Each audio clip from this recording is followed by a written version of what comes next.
So this is how awesome our community is. We're at the point where we got guys like meeting up to do fives and shit off stream time, which I fucking love. I'm really happy that that's happening.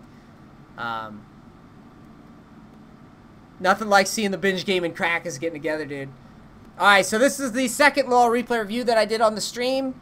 Remember, submit your replays to me at lolreplayreview@gmail.com. And I will personally go over your replays on my stream. This replay today is a ranked 5s game with many of my subs from the stream. I enjoy these. I enjoy my subs gaming together. It's pretty dope.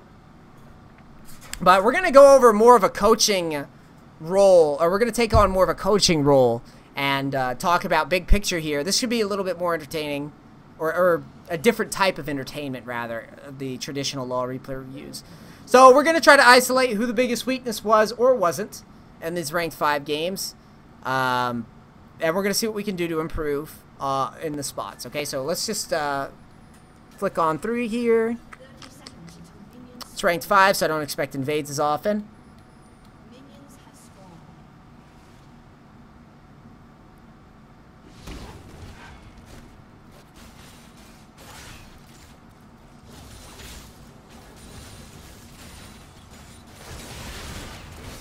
So we got ahead but couldn't put the game away. That trade was sloppy. What happened here? Oh, okay, so this is a pitfall that I fall into a lot, actually, myself. Is like I want to play aggressive, but sometimes you got to be managing that your opponent's going to hit level 2 just around the same time, and that's just an experience thing. That makes the trades a little bit uglier. Because Leona and Lucian do have the leg up over Janna, Jinx early. They just do. They're level 2 stronger. Especially if Leona hits you with the combo.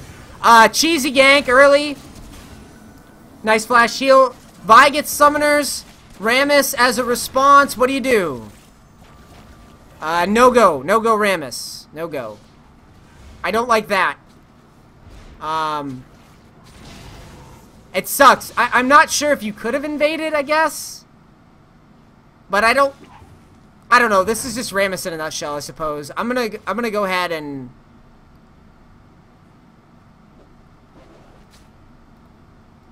I'm like focused on the Rammus, and I'm focused on blue side, when in reality it's your guys are on the red side, so I'm being an idiot right now. But regardless, you're lucky that this Rammus doesn't invade you. Yeah, I was like, I had to fucking reset my brain. Yeah, I had to like reset my brain here to make sure I did this right. So you guys go in at level 2, which you have the edge. Vi goes in for the cheese gank. Such a scrub moment, dude. I'm gonna Benny Hill myself after this, dude. So Vi goes in for the cheese gank. Rammus doesn't punish it, but Vi's gonna fall behind in XP, which kind of sucks. And Bad Kid, is it your name? I got the s'mores now? That's kind of funny. You're going to fall behind a little bit in XP. You get summoners down in bottom, and it looks like you get the double kill. Okay, you got the double kill in ranked 5s as Lucian Leona. So we're going to focus on you guys for a little bit, actually, because it looks like Vladimir and Riven's pushing around Vladimir a little bit, which is standard.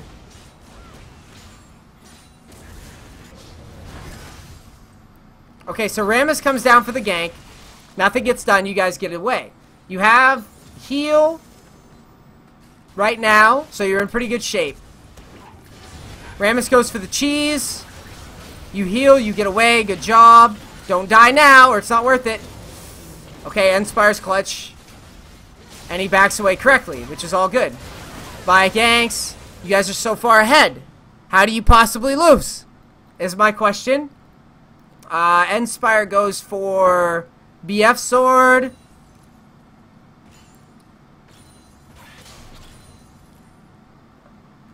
I'm gonna look at something right quick, Inspire, for you. I can't be the only person that thinks that BF sword is unnecessary early, but I could be wrong. No, everyone goes BF sword. No, not everyone. Okay. I'm gonna propose this for you, Inspire, my friend.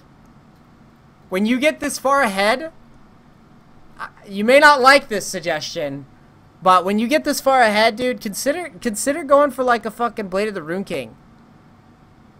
All right, I'm serious. Like, when you get this far ahead, consider going for Blade of the Rune King and fucking swagging on people. Because I'm of the belief that once a team gives you an opportunity to like snowball a game, you should try it. Like, you should try to go a little bit more heavy on the aggro. Like Blade of the Rune King and fucking Ghostblade, dude. Trinket style, dude.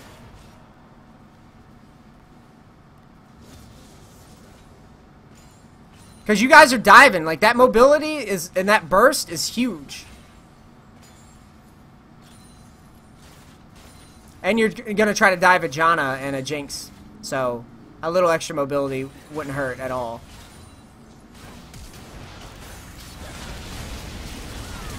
So here, yeah, they try to fight you. How do you possibly lose this, subs? There's no way.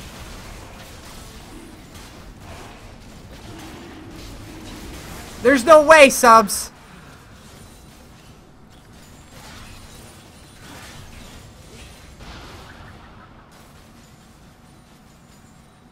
I don't understand. I'm fascinated right now.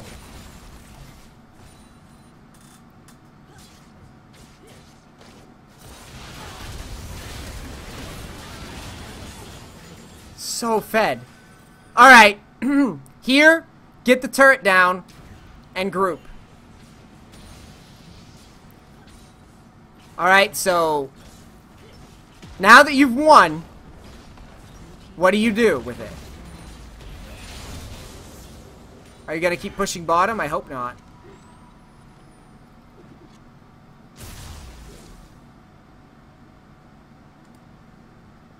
No! Okay, good. I was going to be so mad if he went bottom again. Okay, so you went bottom. Go top now.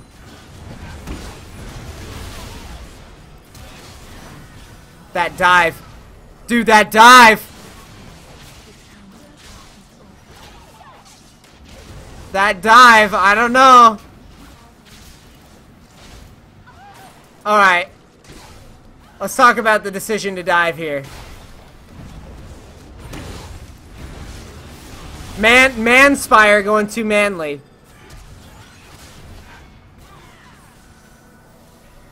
My question, Enspire, and you know I love you to death, is what difference does that kill make on that objective?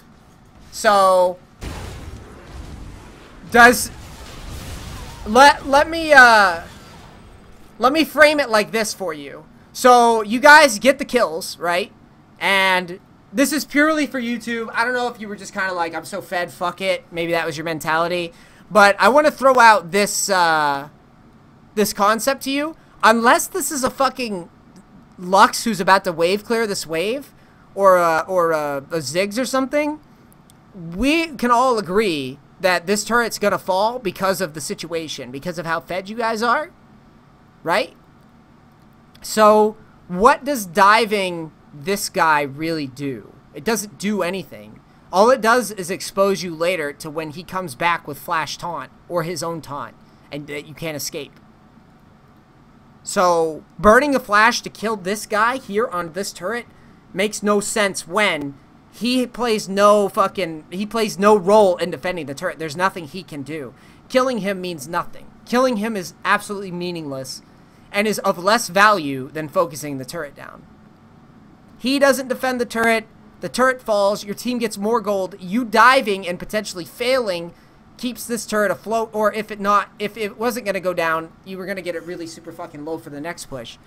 And you're facing a Janna, who's like the queen. Remember, anytime you're facing like a Janna, Jinx, honestly, Janna in general is like one of the worst with like delaying games. So don't get greedy versus that champion. That's a big reason why she's such a high win rate anyways, is because she'll turtle a game if you let her, if you give her an opportunity to. So don't do this when it's pretty clear that, you know, this turret was going to fall. Like, it was going to go down. So I don't think that you needed to go for it. Because that whole time, like, you went for all that stuff, you would have dealt a fuck ton of damage. And now your team gets engaged on. Like, it was just a risk that didn't need to happen. But I could also understand that you're like, I'm so fed, fuck it, watch me swag on these people. But it's always a bitch when you do a play like that, and then they wind up coming back and winning, because that decision to dive is a catalyst to the inevitable win, obviously. Those, every layer of you know, circumstance within those situations, those all build up to them catching back up.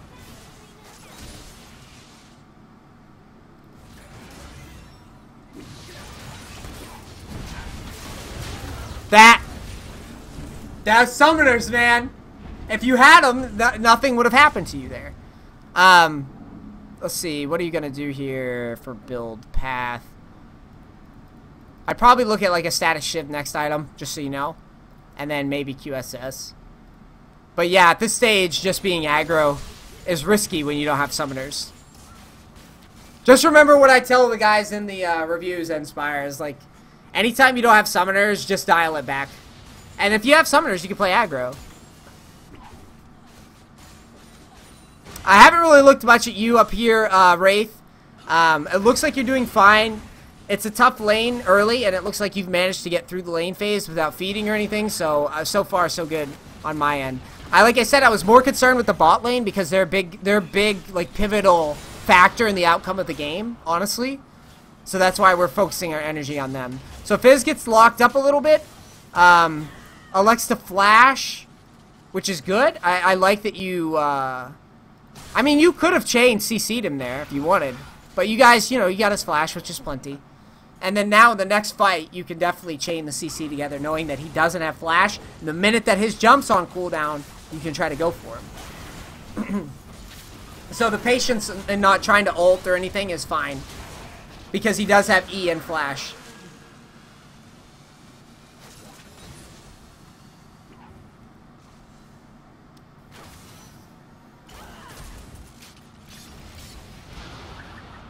Strange Orianna flash. I guess you thought that they were going to go in there.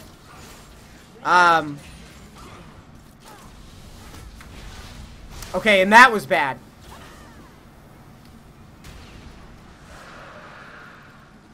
So here, Dean wastes his flash here, which shouldn't happen. You guys are correct in looking for an engage.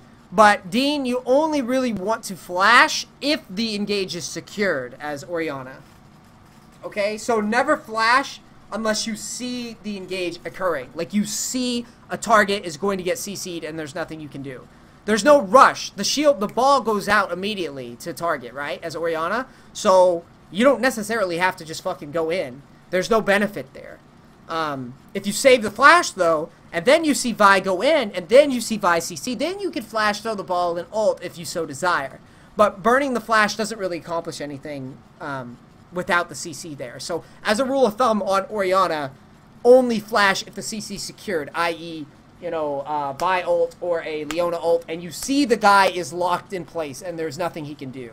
Orianna is very, very, you know, you play a lot of it. It's very, very decisive. You have to play a very, very tactical game, and wasting that flash on Orianna, that's big. Don't do that.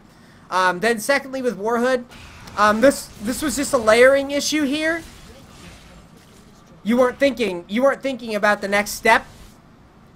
Fizz always has his E up, and he just presses a button, dude. So don't ever try to ult in. You can try to lock him in place with your E, but never burn your ult like that if he just has his cooldown, because obviously ult cooldown 90 seconds as opposed to an E, which is on a 7 seconds cooldown because, you know, Fizz OP, right?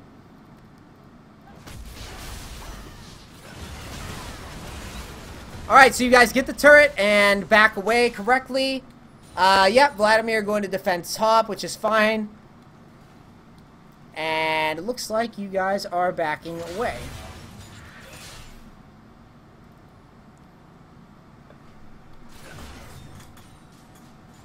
Sorry, I'm tired. I've been streaming all day. That's a good pick. You have 30 seconds until Baron. And Dragon, I don't see the Dragon timer. I don't know what's going on with that. Maybe I'm losing my mind. I don't know. I don't have Dragon timer, but whatever. Nothing you can do right now. You could. What I notice, you guys are floating here. There's not really much happening. You could swing up to top and get vision down in top side. I don't know how many of you guys are upgrading your trinkets. Oh, absolutely disrespectful behavior, subs. No one's upgraded their trinkets to the next tier. These moments, remember, whenever you're in a moment like this, where you can't do anything because the minions are here, that's a long fucking time. Alright? That's a long time before anything's going to happen. So, generally speaking, if you have your trinkets upgraded, these are the best opportunities to go through the jungle and get this extra vision that really pushes the game over the edge. But since you guys, nobody's upgrading their trinkets here, which you all should have been by now, because you all were fed, really. Not a single one of you couldn't afford it. And yet, here we are. With these, yeah, it feels bad, man. And yet, here we are. You have this awkward moment where you're just kind of floating and Warhood's doing the laugh spam. I think it would have been better if you guys were collectively moving through this top side of the jungle. Because you do have vision on bottom side, which I'll give you. But at this stage, you could have, like, look at Worlds. Light that shit up like a goddamn Christmas tree. The extra vision, rank 5s is so fun because if your team is all on the same page with vision, dude, you can cover the fucking map at this stage. Like, you can cover the map and ruin the map for them. Which is, I think it's fun. Because you're just like, haha, bitches. You can't see shit. But because you guys haven't upgraded those, I think you missed an opportunity there.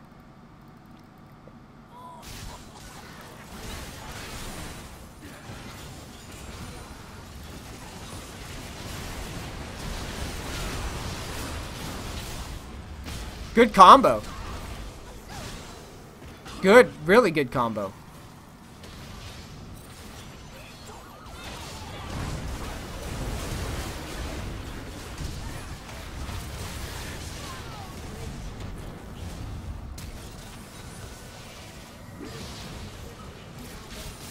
Okay, so in this stage, it was a good team fight. I've got no problems with it.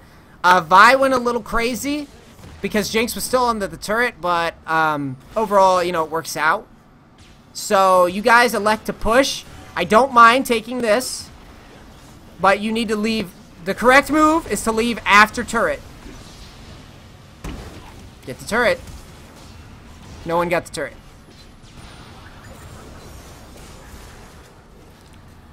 You guys could have focused the turret and probably only lost one, I believe. You left a little early, but whatever. It is what it is. Vladimir probably caught here. Don't see him getting out too often unless he flashes up and around. You could have flashed if you wanted. You could have traded flashes here and found out if anybody has flashes if you flash over the wall. But, I mean, keeping the flash for the team fight, if you were just kind of like, I don't want to burn it, that's fine too. Yeah, I don't know how they lose, to be honest. Phantom Dancer's fine. I would say QSS next. Well, why didn't you go on that guy? Fuck that guy. Go kill that guy. Get in his ass. What the fuck? Get in his ass! Get... Hamspire, please. Get up that guy's ass. I mean, you already knew where their team was. You just saw them up here on this side. So you know they didn't just warp down here. The only person that could be here is maybe Riven. Or whoever was MIA. But yeah, get in his ass, dude. Also, this is what I was saying with potentially going like Blade of the Rune King or like Ghostblade and shit, is that you can just fucking solo people. And once you're fed, I really like being able to have the option. And that, dude, that was like, you should have just fucking face checked the shit out of that. Get in his ass, dude. You have so much gold over that guy. It's such a big farm lead over, well, not a farm lead, but off of raw, like, gold. You have such a big gold lead over that guy? Fucking get in his ass. As long as you don't get hit by a fucking stun, chompers, you're gonna be fine.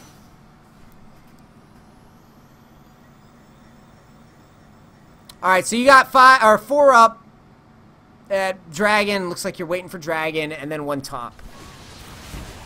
Okay, Endspire gets picked. He gets crunched and munched and gets shut down, which is highly unfortunate. Wait, how did that happen? Let's see the information here. Fog of War, red.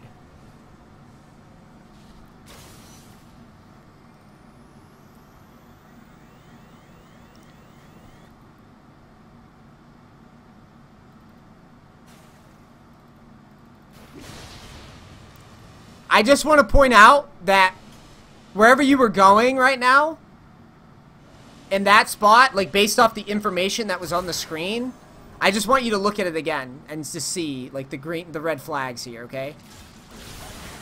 So Vlad is pushing, and we see the top laners there with Fizz. You see it, and then you see a Riven appear at mid. Regardless of what happens, again, you don't have summoners, right? Anytime you don't have summoners here, you can't do anything reckless. You have to take the long way. Like you can't be anywhere. And here, I mean, going to check this with Riven there, like no, even in a world where you don't know where Fizz is, we saw him, which I assume was just a misread. But even still, you can't go this way regardless because you don't have your summoner. So in the off chance that Riven just goes fucking nuts on you with Flash, like there's just nothing there. Like you have to take the long way around. And you're positionally, you have to be extra fucking greedy with your positioning when you have no summoners. So again, this is a summoner spot where if you had them, I would be like, you probably could have outplayed it if you got caught in a weird angle. But without summoners, man, you gotta play really greedy.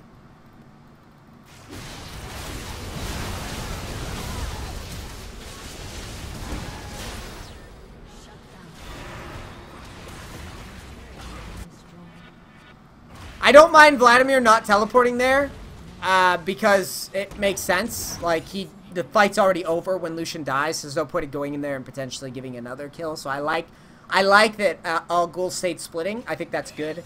That's the correct... If I was in his shoes, I would have been like, yeah, they're caught, and then kept pushing. So that's well played by him. He has Flash still. Trinkets! The only person that's upgraded the Trinket is Bad Kid. Everybody else hasn't upgraded Trinkets. And the vision is suffering because of that. There could be much more vision on the map and much more vision cleared. So Leona and Vi could clear a shit ton of vision. And all these guys, you know, you could have Warding Totem, or you could do the blue one. I don't know what the fuck it's called. The blue one. You can upgrade that. You could have vision all through this area of the map, and you could have it all cleared, and then you could just bait. And you could know comfortably where the vision is on the other team, because all you have to do once you've upgraded these, like for example on Vi literally just walks through this area of the map and can clear this, this, and this, and then you could just set up here and you know that they don't have vision, and you can just make an easy execute on the Baron. Or you could just walk, do Baron, and then have one guy zone, have Orianna zone or something. Like you guys have a really good Baron time, but you guys aren't abusing the vision. You have to, in these spots, you have to add vision and delete vision in this position. Otherwise, you get this stupid-ass solo queue league shit where someone gets caught or there's a bad team fight and nothing happens and they just catch back up even though you have an inhibitor down. You need to use this vision. The lack of information that they have and the lack of the information that you can create. Okay?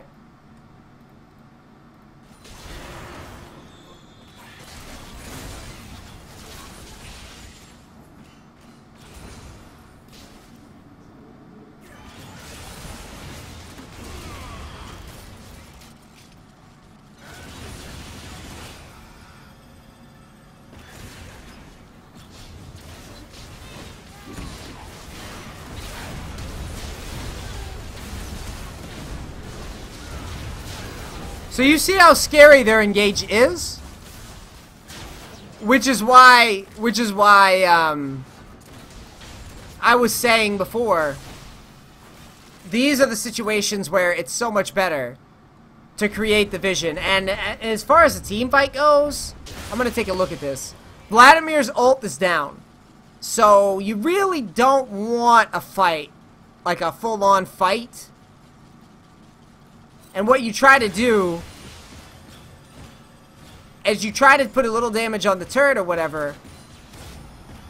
I want to see how this goes. So Leona gets taunted. Vi gets ulted. This missed Orianna ult, a layering issue through and through. Wait until you see his gap close down as Orianna. Don't just throw it.